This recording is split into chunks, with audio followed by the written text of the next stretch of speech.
Well, good morning, everyone, and welcome to the John Kentera Show, San Diego sports talk for you fans. That's why we do this show, and we're going to be doing it during the offseason of Padre baseball on Monday, Wednesday, and Friday. And most of the time, we're going to try to do it at 10 o'clock, but there may be some days because I've got personal things to take care of that it may come up a little bit later in the day. But we're going to be here 3 days a week. And I want to thank everyone right off the bat. I mean, it's been really an incredible run. We started this podcast, right after the beginning of the season, and it has grown. And we're just really thankful that we have so many great listeners out there. And the other thing that I'm all about is I really care about what our listening audience thinks about what's going on in San Diego. We're going to talk obviously a lot about the Padres going into the off season, but we're going to talk about all the different issues in San Diego. There's no question about it. And we got Aztec football to talk about. We got Aztec basketball. We got USD. We got UCSD. We got high school. We're going to talk about it all. If there's a big issue out there in our San Diego community, you're going to hear about it probably more on this show than you would on regular radio. Okay, they're gonna beat you to death with Padres, and we're gonna get you great Padre content. But we're not gonna, sit here day in and day and talk about the same old thing. We're gonna talk about things that are relevant to the San Diego Padres, and there's so many great stories. I was talking to members of the media over the weekend, and they were saying, "Man, your show's really taken off." And I go, "Well, thank you," because I had no idea what to expect when we started this podcast, and people they get an opportunity to hear what they have to say. And it's like right now, if you've got a comment, maybe about Aztec football or the Padres or something going on relevant in the sports world, type it in our comments. But we're going to try to be here more than likely at 10 o'clock Monday, Wednesday, Friday. If we're not here at 10 o'clock live, we will deliver a show on those days. I guarantee you that. Okay. But I just want to thank everyone. And if you're new to our podcast on YouTube, the John Kentera Show, San Diego Sports Talk, please subscribe to the program. We'd very much appreciate that. It doesn't cost anything, and we'd really appreciate if you'd subscribe. Oh, boy, on a Monday. First of all, before we get into the Padres, and we're going to get into the Padres in depth here, I want to congratulate Sean Lewis and the Aztecs. They went on the road to Laramie, Wyoming. And Wyoming's not a great football team this year, but you know what? You're playing at high altitude. You're on the road. You got a young football team. You got a young freshman quarterback. And the Aztecs were trailing early in the fourth quarter, and they came back and won that ball game 27-24. They evened their record at 3-3. They're now 2-0 in Mountain West Conference play, and they've got a bye. And their next game will be coming up on Saturday night, October 26th at Snapdragon against Washington State. So, I said early on about the Aztecs, especially after that first game when I saw him play against Texas A&M Commerce, and then I saw him play against Oregon State. If this squad in Sean Lewis's first year could go 6-6, it would be a great coaching job. You brought in so many new players. You got a young quarterback that never obviously played at the college level. He came in last January early, wins the job, got nicked up a little bit early in the year, played a really solid game the other day. In fact, Danny O'Neill's numbers the other day were outstanding. He ended up going 16-27, 254 yards, a touchdown, and an interception. And a nice road win. Very nice road win. Now they've got a week to get their bumps and bruises healed up and get ready to go against Washington State, which will be a good game. Aztecs can play with them. And we'll see, how far they've come in a relatively short time. But, when you take a look at their schedule, I'm not going to dive into their schedule right now. We'll do that maybe later in the week. They win the games they're supposed to win. They'll be bowl eligible. They'll get to 6 wins. They can go to a bowl game. And I think that'd be great in Coach Lewis's first year. And I know Aztec fans expected more, but remember, they lost a ton of guys. They lost 42 players. Brady Hoke's squad a year ago was awful. They were 4-8. And Sean Lewis got this thing pointing in the right direction. It's going to take time, but, even on Saturday against Wyoming, you could see that offense starting to pick up a little bit of steam and starting to move at a little bit faster pace. And when they get to where they want to go, they're going to be able to wear out some of these defenses because they're going to be able to run plays very, very quickly. And if you're moving the ball, it'll tire out a defense. Now, if you go 3 and out, trying to run it that way, then you're going to put your defense in dire straits. But a very nice win on Saturday, 27-24 in Laramie against the Wyoming Cowboys. Okay, we're going to get into the Padres, and I want to start with A.J. Preller and Mike Shildt. A.J. Preller's been here a decade, and there have been a lot of wasted money on ball players that didn't perform, and even wasted money on players that are here now that really haven't performed to what you would like. Okay, A.J. Preller's got 2 more years on his contract, 25 and 26. And then you're going to, decide, are you going to give him a contract extension right now? I'm not. If they have a good year next year, I will give him a contract extension so he doesn't go into 2026 as a lame duck. But I'm staying status quo with A.J. Preller. How do you feel about that? How do you feel about that? Now, the other thing, Mike Shildt, when he took over for Bob Melvin, he signed a 2-year deal. And you've got to give him a 1-year extension. And I don't care, whether you give it to him now or you give it to him before spring training. This is going to be a talking point. You don't want any manager worth his salt going to spring training as what they like to call a lame duck, a 1-year deal. I think Mike Shildt has earned that 1-year contract extension. And basically, the reason I want to give him a 1-year contract extension and not extend AJ is I want them synced up. They're joined at the hip now, because this seems like the first manager that A.J. Preller has had that he's been able to get along with. So I want them both synced up to have contracts that end in 2026 after the season. How do you feel about that, fans? Give me your opinion on that. Now, the other thing, and nobody's talked about this, but there are so many things you talk about when you get into the offseason, and the Padres are in the offseason right now.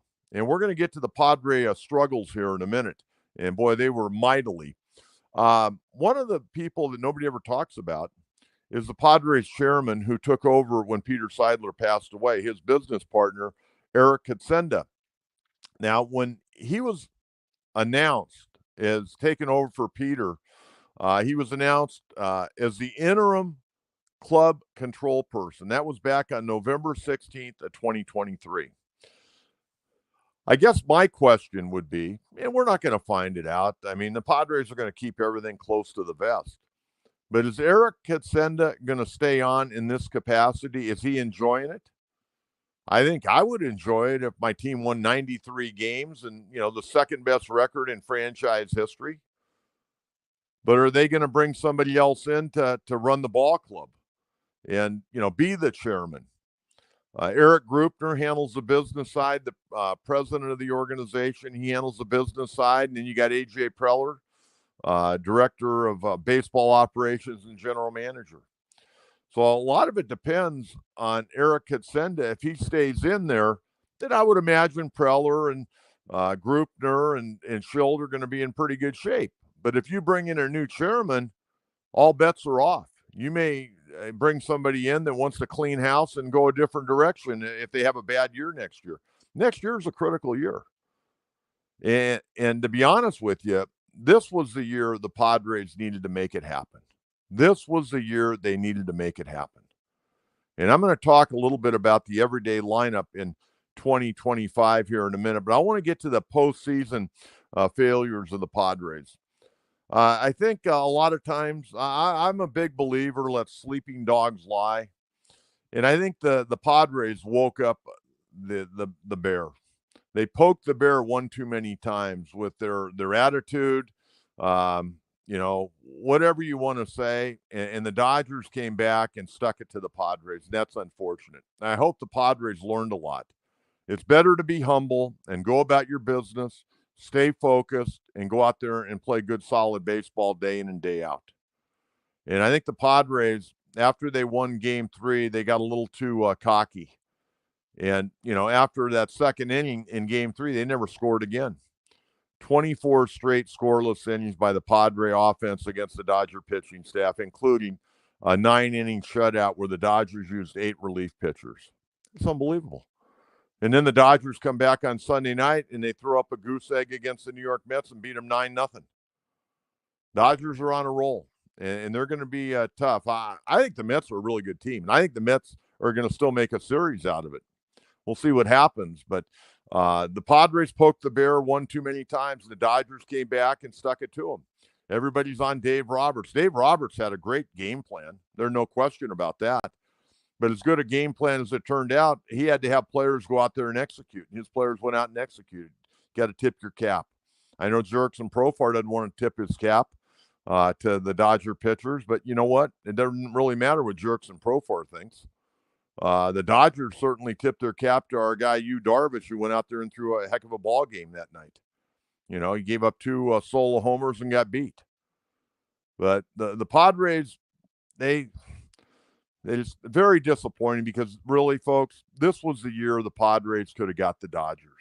And this is the year the Padres could have got to the World Series and probably had a really good chance to win the World Series, and they blew it. They flat out blew it. And I don't care what anybody says, they blew it.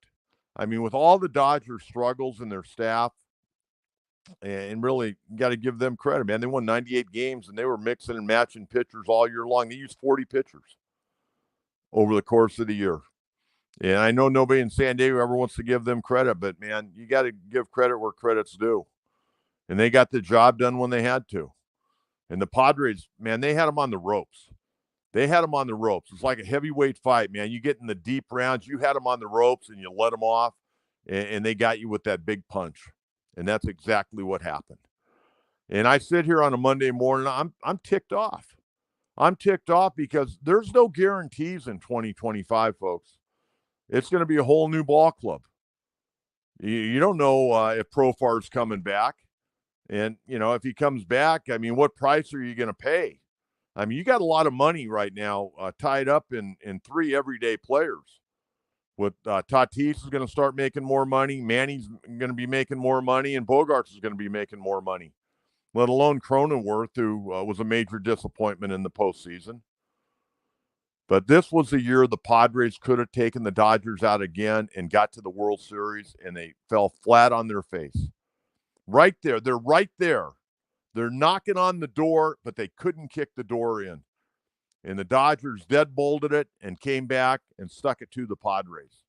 And that's unfortunate. So I don't want to hear all this talk about the Dodgers this, the Dodgers that. Dodgers stuck it to us. And it really stinks. It really stinks. Now we got to go through the postseason. We got to come up with some players. Got to go to spring training. Then you got to play another 162 games, and we got to go through it all over again. And I don't know about you, man. I got a bitter taste in my mouth about how this season ended. Because you had some very poor performances by guys that are supposed to be the leaders of this ball club offensively, and they didn't get the job done. You know, let me talk about the guys that did get the job done, and then we're going to talk about the guys that didn't get the job done. We're going to start off with Fernando Tatis Jr. Fernando, an incredible postseason.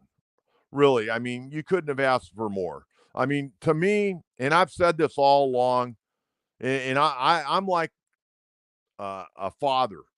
When a kid steps out of line, I nail him. But when a kid does a good job, I'm patting him on the back. Okay, Fernando, he's been a frustrating player for me. He's my favorite Padre, and he has been since he came in here as a rookie, even through all his injuries and suspension. And I was tough on him on the suspension, flat out tough on him. He's a franchise player. You can't do that. You can't do that. But now he's come back, and I really saw the Fernando I was hoping to see, the excitement, the electricity. How about the postseason of Fernando Tatis Jr.? By far and away the Padres' best player. 11 of 26. He hit .423. He had a .500 on-base percentage. I mean, the guy was on base all the time. 3 doubles, 4 homers, 7 RBIs. How about an OPS of 1,500 for you folks that follow all that? An OPS of 1,500. I mean, that's off the chart. I mean, he was incredible. A couple of other guys. David Peralta, only 13 at bats, but 4 for 13, hit .308. And Peralta did a good job all year long. He had a double, a homer, 4 RBIs, and OPS of 923 in the postseason. Did a really nice job. Kyle Higashioka, who's a free agent. Don't know whether or not he'll be back. 5 for 19, 263.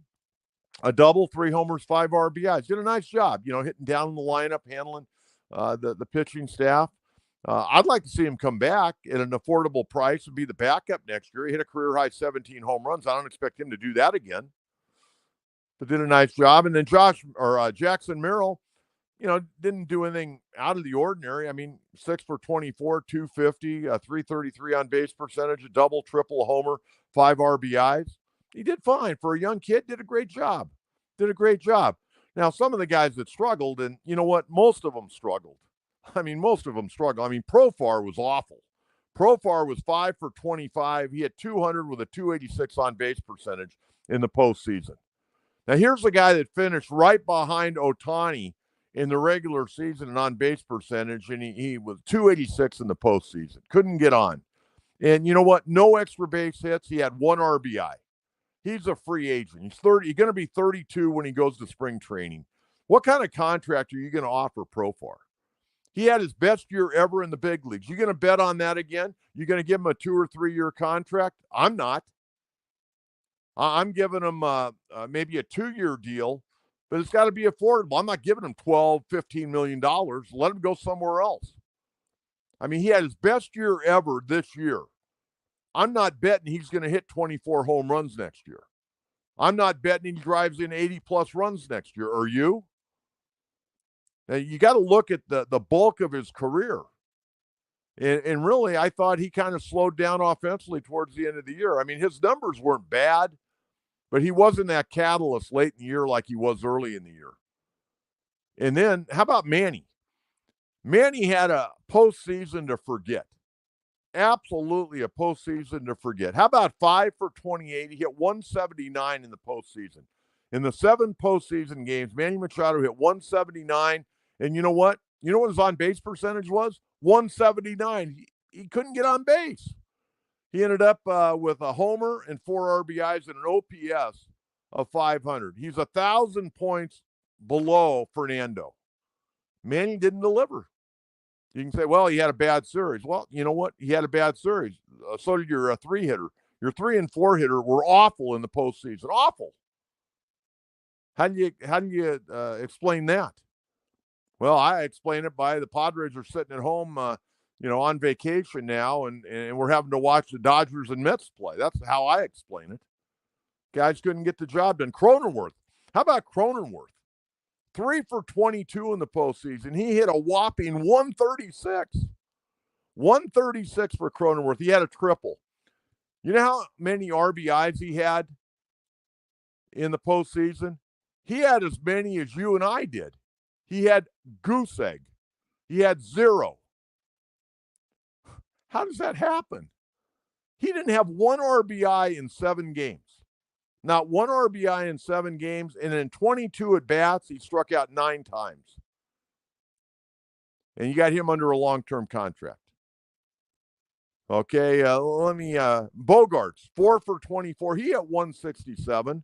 He had a double, a homer, 4 RBIs. His OPS, 64 points better than Machado's. He hit 564 OPS. I mean, those numbers are brutal. The Padres in the postseason, 7 games, they hit 225, a 273 on base percentage, a 696 OPS. Terrible. Arise, the guy that won 3 batting titles. How about 7 for 31, 226? And he didn't get on base. His on base percentage was 226, same as his batting average. His OPS was 452. I can't make up these brutal numbers. And they were brutal. And you know what? That's why the Padres are at home. That's exactly why the Padres are at home right now. And that's really unfortunate. Really unfortunate. Okay, last night, I'm watching the Dodger-Met game. And I'm always trying to help the Padres out. Okay? I'm always trying to help the Padres out. And they listen to they listen to my radio show every day. Because they know I know baseball. And they know that I just don't, fly off the handle. When guys are doing a good job, I praise them. When they're not doing a good job, I try to explain why. But I can't explain why Manny Machado hit 179 and Bogarts, hit under 170 and Profar hit 200. You know what? Probably, just trying to maybe do too much. I don't know. Fighting themselves, pressure on them because they're making big money. And by the way, Profar, signed a 1-year deal at $1 million. Now he ended up making quite a bit of money because there are a bunch of incentives in his contract. So he made a little bit more. He didn't make more than $2 million, but or maybe a little bit more than $2 million. But he signed that 1-year, $1 million deal, and he's certainly going to get more money. But I don't know at 32 years of age how much you want to give him because he did have a career year, and I don't know if he can repeat that. I really don't. But I was looking at a Preller and Shildt, and like I already mentioned, AJ's through 2026, Shilt's through next year. Give Shildt a 1-year extension. That links up with the general manager. Now, the other guy that has a contract coming up is Ruben Niebla, the pitching coach. And I think you got to give Ruben a contract. You got to give him a fair contract. I'm not saying he has to be the highest paid pitching coach in baseball, but I would imagine he's probably down in the lower third of pitching coaches in baseball. And the thing about Ruben, and I know him a little bit, he came up and introduced himself to me at a banquet last year. And we had a nice chat, and a good guy, and nice wife. Stephanie's a beautiful lady. And, he's from the Imperial Valley. And I got a soft spot for guys in the Imperial Valley because when I was in junior college, I used to go down and play against IVC. And those guys, man, they love the game of baseball down in the Imperial Valley. Rudy Ciania is another one that comes to mind. Paul Cerna, who played in the big leagues. I played against Paulie when he was playing at IVC, went on and played at Zeus Pacific, got some time in the big leagues with Seattle. But I love the guys down in the Imperial Valley. And Ruben Niebla's a great guy. He's done an incredible job. He spent 20 years with the Cleveland and made, some great strides with a lot of – Corey Kluber, who won a couple of Cy Youngs, gave Ruben Niebla a tremendous amount of credit. You've heard, Musgrove and King and Dar. They all talk about Ruben Niebla. And he came in here and really took a lot of things to a higher degree, higher level, and made guys better. The thing that I like, he really got Musgrove, who's a great team leader, along with Darvish. He got those veterans on his side. And the other kids now just pretty much fall in place. Now, Ruben's contract is up. Been here 3 years. He worked the first 2 years with Bob Melvin, this year with Mike Shildt. I think you got to give him a 2-year deal. I'm not giving him a 1-year deal. I'm giving him a 2-year deal, okay? And that would sync him up with the general manager and the manager. And I'd give him, probably middle of the rung money for a pitching coach. I'm not going to take him to the highest, but I'm not going to keep him down at the lowest. I'm going to put him right in the middle. And I think that should be a slam dunk. They should get that done right away. You can't afford the way the pitching staff went. You got to keep Ruben Niebla. You got a great track record with these guys here in San Diego, and you don't need to bring somebody else in and then they get to know the players. The players got to get to know them. You got a great guy in place. Let's keep him in place. Okay, so that's what I have to say about Ruben. Done a great job, and you got to pay him more money. Okay, now I want to go through the everyday lineup, and the one position I'm not going to go through a whole lot today is catcher. And the reason for that is you've got a lot of unknown there. You got Kyle Higashioka, who's a free agent. He made, I think, a little over $2 million this year. Nice job, no question about it. And good team guy and all that good stuff. But he can't be your number one catcher. He got to be the backup guy. Okay, you had Elias Diaz, who's 33. I think he's pretty good, but I don't think he can be an everyday catcher going forward. Now, if you wanted to go with Diaz and Higashioka, great, but I'd rather have my other catcher be a left-hand hitting catcher if I can find one. Okay, both those guys are free agent. Diaz, who we didn't see a lot when he signed with the Padres, they signed him after Colorado DFA'd him, and the reason Colorado DFA'd him, he was going to be a free agent, and they wanted to play some of the younger kids in their organization, okay, and probably didn't handle that as good as they possibly could, but hey, that's the way it is. It normally ends bad for ball players anyways. So you got Higashioka and Diaz that are free agents. Then you got Luis Camposano. I think he blew his chance. He had the everyday starting job, got hurt, came back, and didn't perform offensively. I think I really think you've got to really seriously think about turning over this entire catching crew. With one exception, I'd bring Higashioka back. I like him. I was happy when he came over, kind of as a throw-in guy in that deal for Juan Soto. I mean, they gave you a bunch of pitchers, and they gave you Higashioka, who, by the way, had been the longest tenured Yankee in the entire organization, not just on the big league club, but in the entire organization. He's very well thought of. So I would try to bring him back as my everyday guy. Okay, now the spots I want to go around and kind of let you know, because I know there's going to be a lot of talk about Cronenworth and Bogarts and Machado and, Profar and Tatis and Merrill. Luis Ariz, under team control for one more season. Now, he could be your DH or he could play first base. And I'll tell you what, if you told, hey, we need you to work at first base, he got progressively better at first base, no question. And, I really thought he played pretty well at first base. But again, he's going to have to work at it. You got to keep working at it. Or he could be your DH. Doesn't bring a lot of power. He's going to have that thumb taken care of. And, he'll be a lot stronger, probably hit with a little more power next year. But he can be an offensive catalyst. So and I know he wants to come back. And he goes, man, I don't want to get traded again. I mean, think about this. This guy won a batting title in Minnesota. He gets traded to the Marlins, wins a batting title there, gets traded to the Padres. Because you know why? On the analytics, he doesn't grade out real well, but the guy's a ball player. He runs okay, not a lot of power. Very probably, if you broke him down, probably a below average defender, but the guy can hit. He's not Tony Gwynn, and let's remember that, okay? I don't want to hear Luis Ariz and Tony Gwynn in the same sentence anymore. I'm tired of that. They're totally two different type of hitters, in my opinion.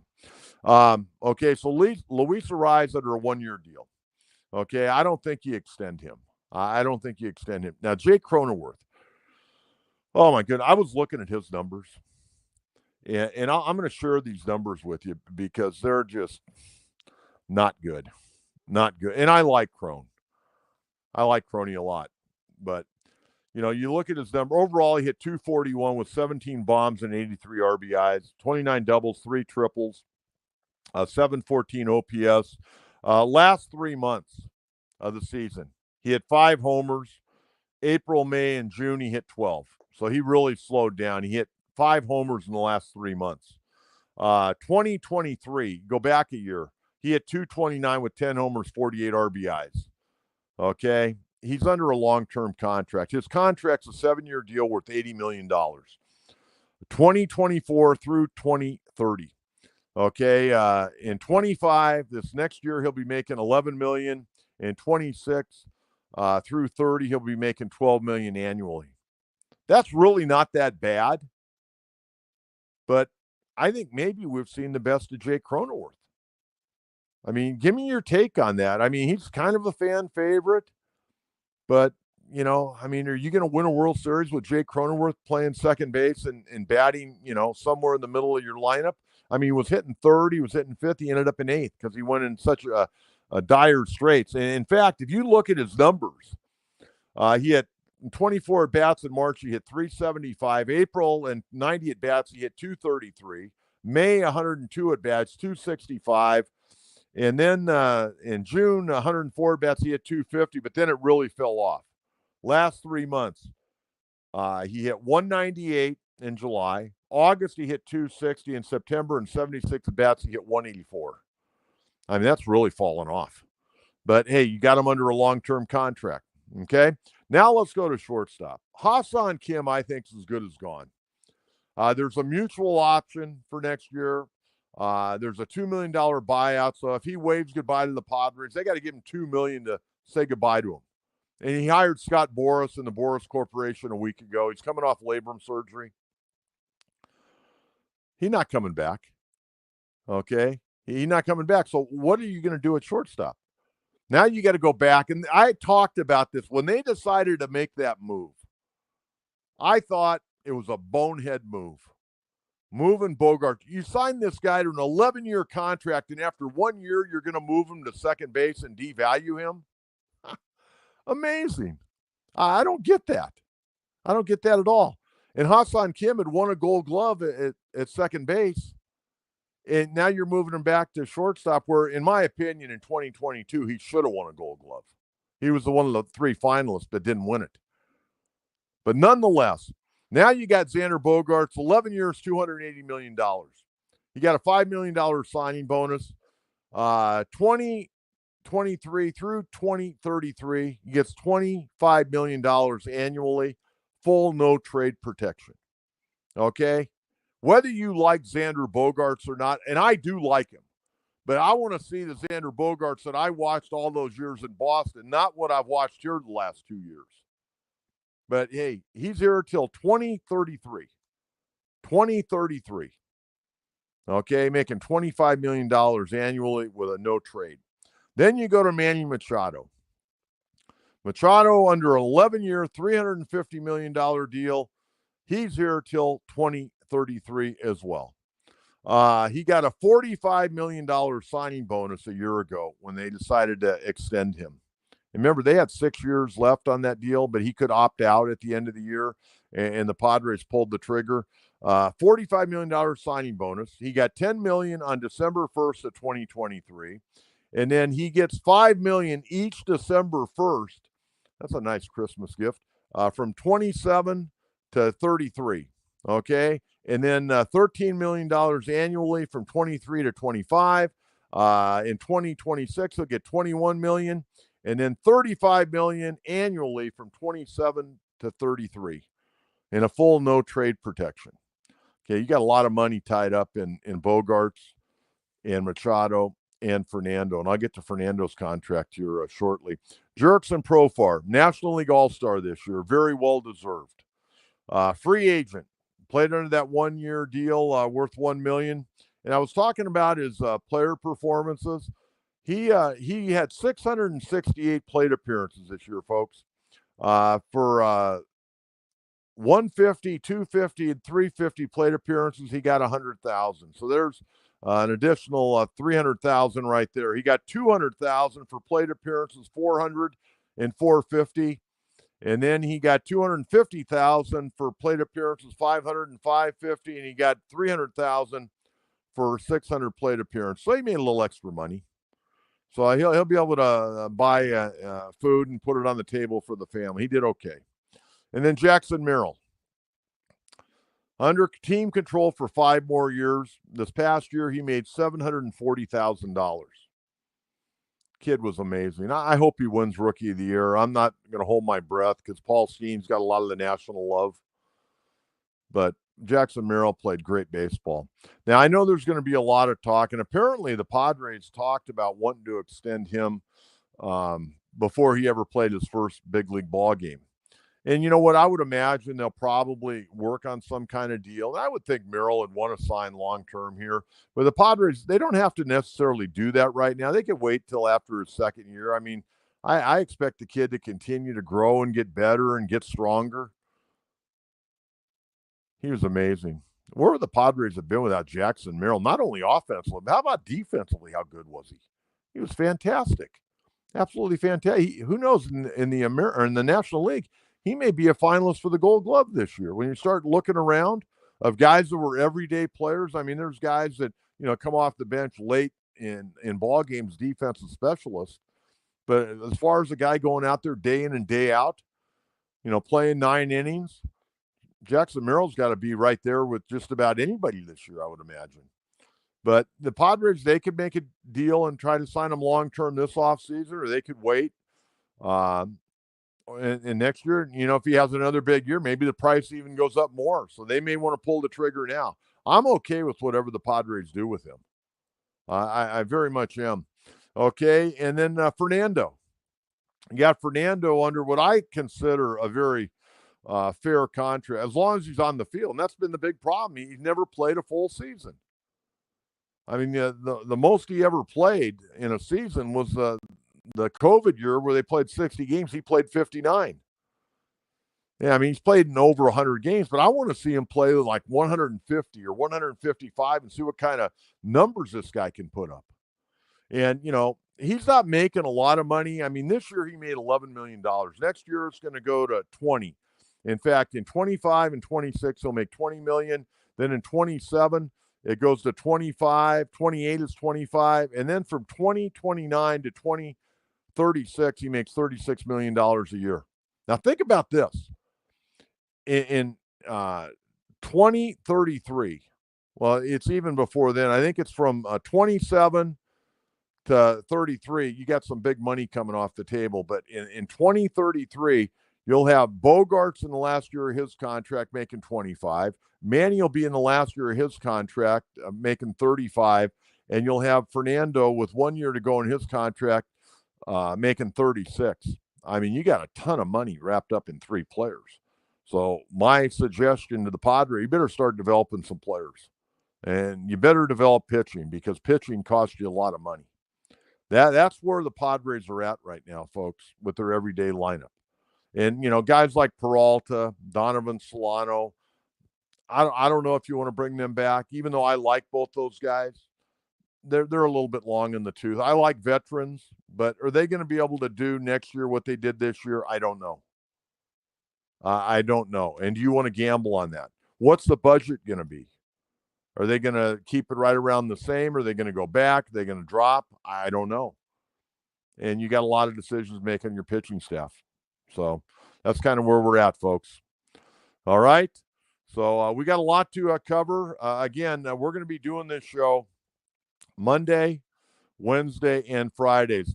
Let's take a couple of questions here. Tony, hey, Coach, what are your World Series predictions? I think right now, and of course, Dodgers already one game up. I think it's going to be the Dodgers and Yankees, and that's exactly what TV wants.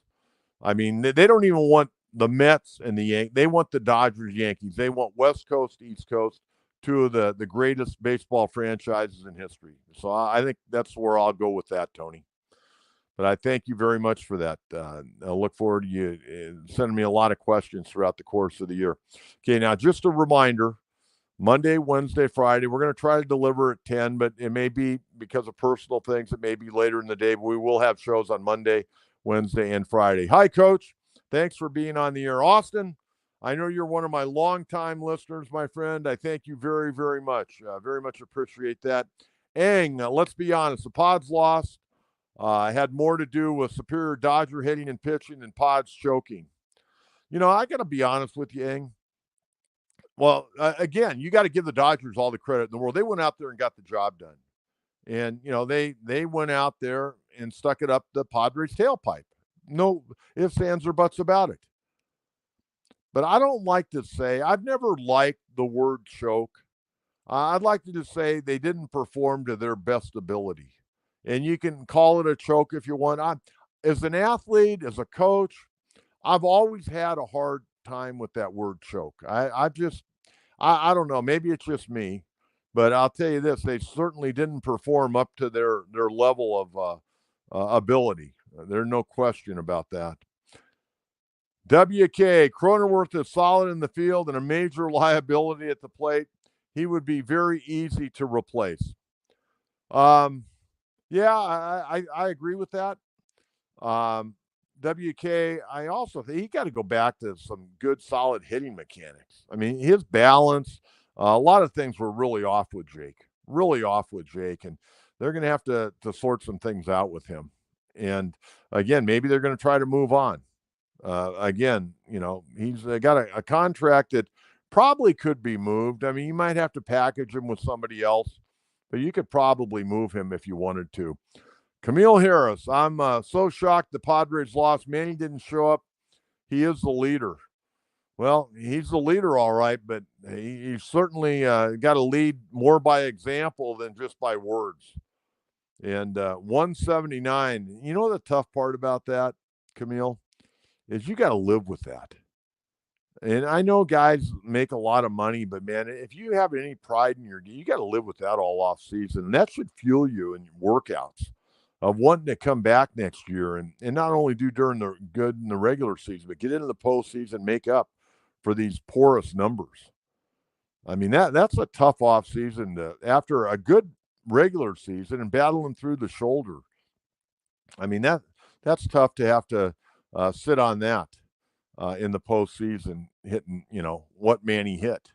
and Profar. I mean, Profar is going to be a free agent. His overall numbers during the regular season, good, but man, his numbers in the postseason were awful.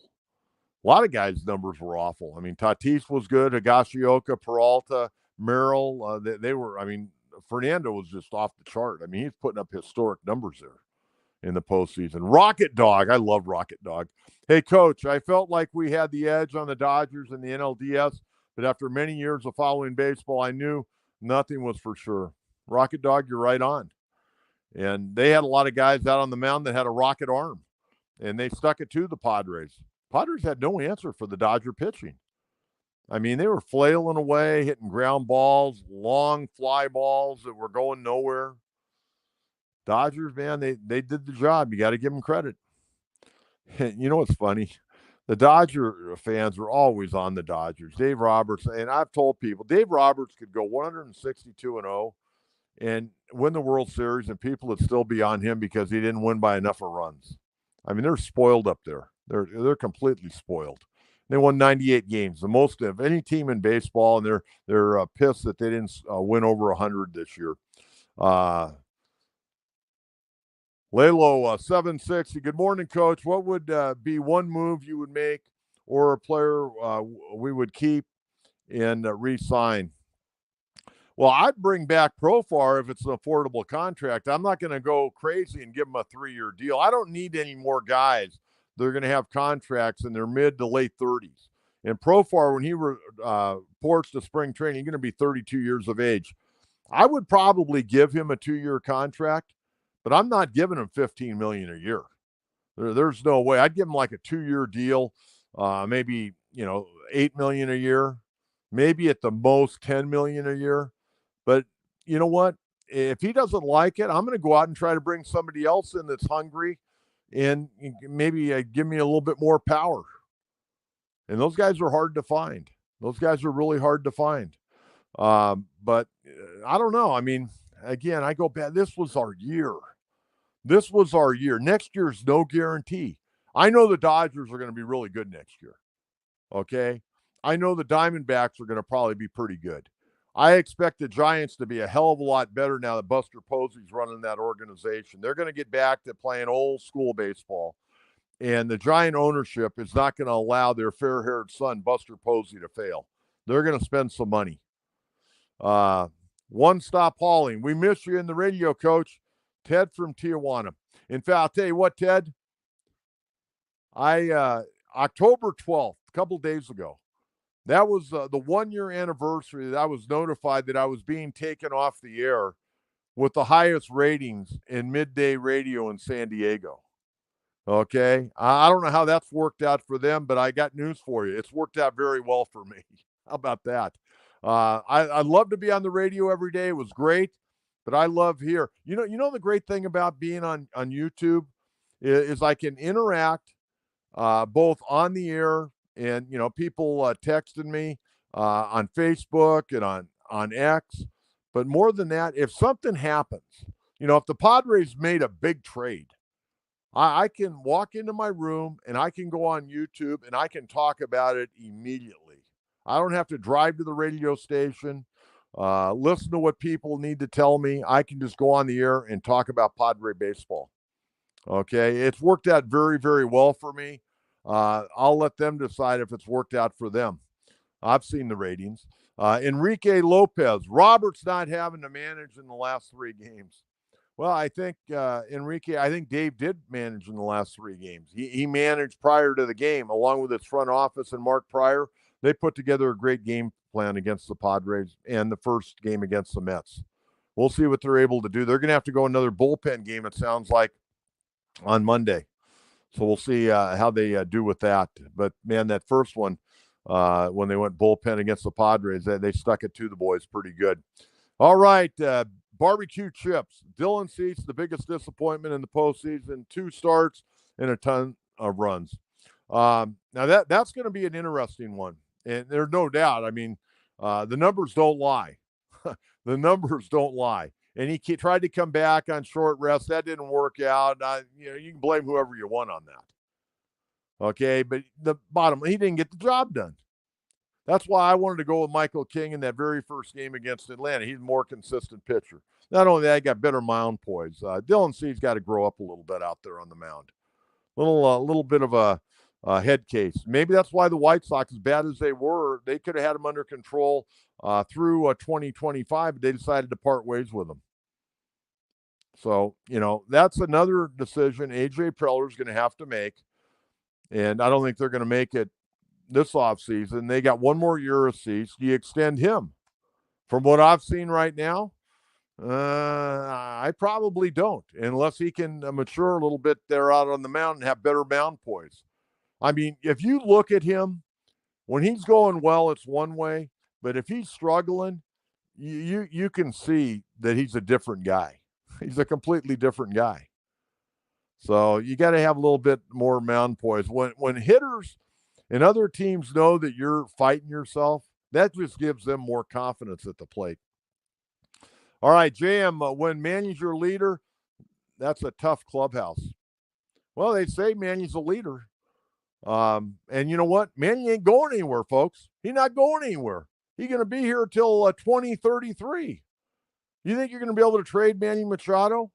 I don't think so. And by the way, he's got a no-trade clause. But they're not going to trade him. And I don't think he wants to get traded. And who's going to take on, that kind of money?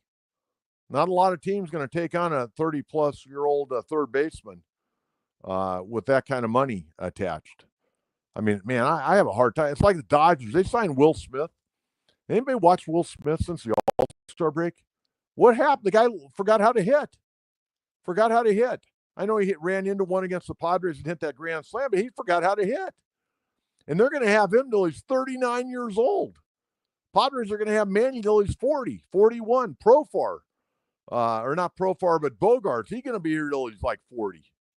Boy, those could be some rough years, folks. Some real rough years.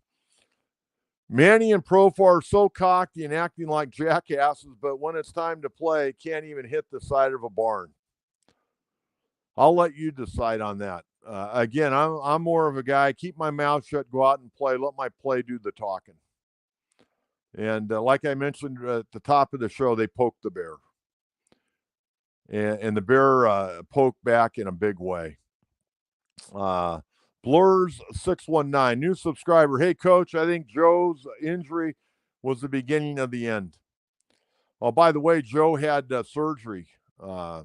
He had surgery? I guess it was on Friday, and Hassan Kim had shoulder surgery the day before. Kim for a labrum, Joe had Tommy John. Losing a guy like Joe Musgrove's tough, folks. Good guy, good team guy. He's going to be around the team, but it certainly hurt, and that's why Cease had to try to go on short rest. Padres could have gone bullpen game, but they chose to give Dylan Cease an opportunity. And it kind of turned out to be a bullpen game, though.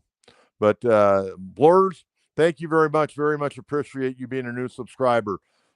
Flat_life. Yeah, Padres better get some minors that can play because Dodgers have a bunch of kids coming up. Well, don't the Dodgers always have a bunch of kids coming up? I'll tell you the big thing with the Dodgers, they got to figure some things out there in L.A. with all these injuries. I mean, they got a million guys going down with Tommy John surgery. Dr. Elatrosh and his staff up there, man, they could retire just on the surgeries they performed on Dodger pitchers the last 2 or 3 years. It's amazing. Baseball 22. Hello, Coach. Good morning. Yes, this was our year. Greetings and a hug from Rosarita Beach. Oh, I love that. Rosarita Beach, great spot down there. I got to say something about the Mexican fans. And Winton Bernard, who a lot of you know is a buddy of mine. I've been working with Winton for about 13 years now. He broke into the big leagues with Colorado in 2022 and been back in AAA. And he's playing for Mexicali.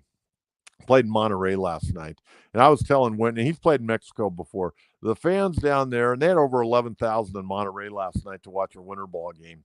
It is so cool. The Mexico fans are the best. They love the game of baseball. They respect the game of baseball. Whether you're on their team or the other team, They'll drink a beer with you after the game. Or just a great group of folks down there. So I know a lot of people have followed me for many, many years on all the different radio programs I've had south of the border, and I really appreciate the love that you've always shown me, and the love is right back at you. Again, want to thank everyone for tuning in. Again, we're going to deliver shows on Monday, Wednesday, and Friday. More times than not, we're going to try to go at 10 o'clock, but if I have a personal thing I got to take care of, we will deliver a show that day. It may be a little bit later in the day. So hang with us. And again, if you're tuning in for the first time, please subscribe. You can follow me on Facebook at John Kentera. You can follow me on X at Coach Kentera 44. I thank you for tuning in. San Diego Sports Talk, the John Kentera Show on YouTube. We'll talk to you again on Wednesday, everyone. Thanks so much. Bye-bye.